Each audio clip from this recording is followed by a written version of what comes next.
안녕하세요. 말씀 베이커리 328번째 시간 기도하심으로 시작하겠습니다. 거룩하신 주님 감사합니다. 주님의 말씀을 묵상합니다. 성령님께서 말씀의 조명이 되어 주시옵소서. 우리 주 예수님의 이름으로 기도합니다. 아멘. 네, 오늘 보실 말씀은 욥기 16장 1절에서 22절 16장 전체를 함께 보도록 하겠습니다.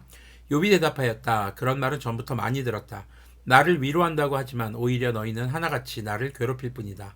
너희는 이런 헛된 소리를 끝도 없이 계속할 테냐? 무엇에 홀려서 그렇게 말끝마다 나를 괴롭히느냐? 너희가 내 처지가 되면 나도 너희처럼 말할 수 있을 것이다. 나도 너희에게 마구 말을 퍼부으며 가엾다는 듯이 머리를 내저을 것이다. 내가 입을 열어 여러 가지 말로 너희를 격려하며 입에 발린 말로 너희를 위로하였을 것이다. 내가 아무리 말을 해도 이 고통 줄어들지 않습니다. 입을 다물어 보아도 이 아픔이 떠나가지 않습니다. 지금 욥은 이 엘리바스의 두 번째 말을 듣고 이제 그 친구들에게 너무나도 속상해서 이제 이야기를 합니다. 지금 위로해 준답시고 하는 너희들의 말이 나에게 너무나도 힘들고 나를 괴롭히는 말이다 이거죠. 그러면서 4절에서는 내가 만약에 너희들 처지였으면 내가 너희들한테 그렇게 똑같이 해줬으면 니들도 좋겠냐? 뭐 이런 뉘앙스의 말로 보여집니다. 그러니까 지금 그들은 말로만 격려할 뿐이라는 것이죠. 지금 욥의 친구들은요. 어제 묵상했던 엘리바스는 지금 자신들 바로 엘리바스가 하는 말이 하나님의 위로다라고 하지만 욥은 전혀 그걸 못 느끼는 거예요. 하나님의 말씀이고 또 하나님의 은혜를 경험한 것을 토대로 이야기를 한다고 해도 또 믿음의 사람들의 지혜를 말한다고 해도 그것이 현재 고난 가운데 있는 사람의 상황과 맞지 않고 그 사람을 이해하지 못한 상황에서의 말은 그냥 고난을 주는 말일 뿐인 것입니다. 그러니까 위로는 위로인데 고난을 주는 위로가 되는 것이죠. 욥은 지금 이제 입장 바꿔서 생각해 봐라.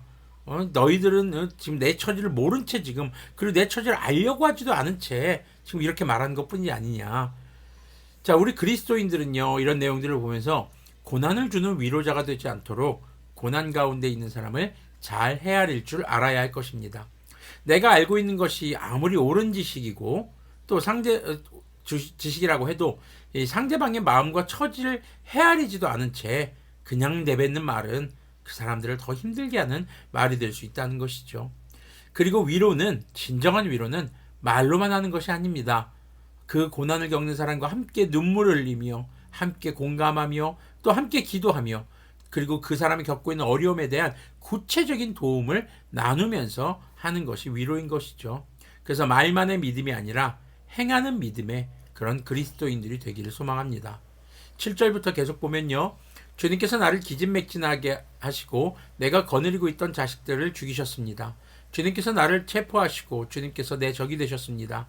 내게 있는 것이라고는 피골이 상접한 앙상한 모습뿐입니다. 이것이 바로 주님께서 나를 치신 증거입니다. 사람들은 피골이 상접한 내 모습을 보고 내가 지은 죄로 벌을 받았다고 합니다. 주님께서 내게 분노하시고 나를 미워하시며 내게 일을 가시며 내 원수가 되셔서 살기찬 눈초리로 나를 바라보시니 사람들도 나를 경멸하는구나. 욕하며 뺨을 치는구나. 모두 한패가 되어 내게 달려드는구나. 하나님이 나를 범법자에게 넘겨버리시며 나를 악한 자의 손아귀에 내맡기셨다. 나는 평안히 살고 있었는데 하나님이 나를 으스러뜨리셨다. 내 목덜미를 잡고 내던지셔서 나를 부스러뜨리셨다. 그가 나를 세우고 관역을 삼으시니 그가 쏜 화살들이 사방에서 나에게 날아든다. 그가 사정없이 내 허리를 뚫으시고 내 내장을 땅에 쏟아내신다. 그가 나를 갈기갈기 찢고 또 찢으시려고 용사처럼 내게 달려드신다. 내가 맨살에 베옷을 걸치고 통곡한다. 내 위세를 먼지 속에 묻고 여기 이렇게 시궁창에 앉아있다. 하도 울어서 얼굴마저 핏빛이 되었고 눈꺼풀에는 죽음의 그림자가 덮여있다. 그러나 나는 폭행을 저지른 일도 없으며 내 기도는 언제나 진실하였다. 욥은 끔찍한 어휘들을 사용해 가면서 하나님께서 자신을 괴롭힌다고 지금 말하고 있습니다. 이 모든 고난의 원인이 하나님이라는 것이죠. 그러면서도 주님 앞에 죄악된 행위를 하지 않았고 자신의 기도는 진실하다라고 다시금 고백을 합니다. 자, 욥의 말을 가만히 보면요. 욥이 겪는 고난의 원인이 바로 하나님에게 있다라고 말하고 있습니다. 얼핏 보면은 하나님을 탓하고 원망하는 것처럼 보입니다. 그런데요. 모든 고난이 하나님과의 관계의 원인이 있다라고 욥은 보고 있는 것이죠. 그 얘기는요. 그 고난의 해결책 역시 하나님과의 관계에만 있다라는 것을 우리는 생각해 볼 수 있어야 합니다. 18절을 계속 보면요. 땅아 내게 닥쳐온 이 잘못된 일을 숨기지 말아라. 애타게 정의를 찾는 내 부르짖음이 허공에 흩어지게 하지 말아라. 하늘에 내 증인이 계시고 높은 곳에 내 변호인이 계신다. 내 중재자는 내 친구다. 나는 하나님께 눈물로 호소한다. 여기서 내 중재자는 내 친구다라는 말이 다른 번역으로는 내 친구는 나를 조롱한다라는 뜻입니다. 그러니까 그들이 하나님과 욥 사이에 중재자로 와 있는 것 같지만 오히려 욥을 힘들게 하는 그런 모습을 표현한 말로 보면 되겠습니다. 21절 계속 보면요. 사람이 친구를 위하여 변호하듯이 그가 하나님께 내 사정을 아랜다. 이제 몇 해만 더 살면 나는 돌아오지 못할 길로 갈 것이다. 자, 지금 모든 고난이 하나님께로부터 왔다라는 고백과 더불어서 자신을 변호해 줄 분도 자신의 결백을 확증해 주실 분도 이 고난에서 건져 주실 분도 하나님이라는 그런 믿음의 고백이 담겨있는 말들이 등장을 합니다. 사실 욥의 말이 상당히 거칩니다. 그래서 바람과 같은 말이다라는 표현이 있습니다. 욥기서를 보면 너무 힘든 나머지 정말 생각을 거치지 않고 정제되지 않는 그런 정말 날것의 말들이 막 튀어나오고 있는 것이죠. 자, 그래서 욥의 이런 고백들을 욥이 지금 외치는 말들을 우리는 잘 이해하며 보아야 합니다. 바로 고난의 원인도 하나님이지만 그 고난에서 구해주실 분도 하나님인 것을 믿는 믿음의 고백이 바로 욥의 말에 달려있는 것이죠. 욥은요 그 고난 중에서도 하나님을 부정하지 않습니다. 하나님에게 정말 마음이 힘들고 너무 몸이 힘든 걸 이야기하지만 믿음을 부정하지는 않습니다.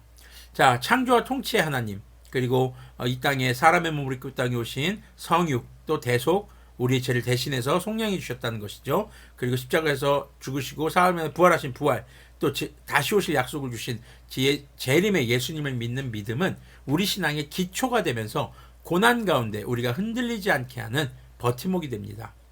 아담의 범죄로 모든 인류가 죄인이 되었습니다.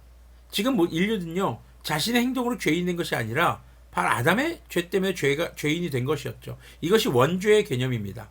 그렇기 때문에 내가 무엇을 한다고 한들 그 죄를 해결할 수가 없는 것이죠.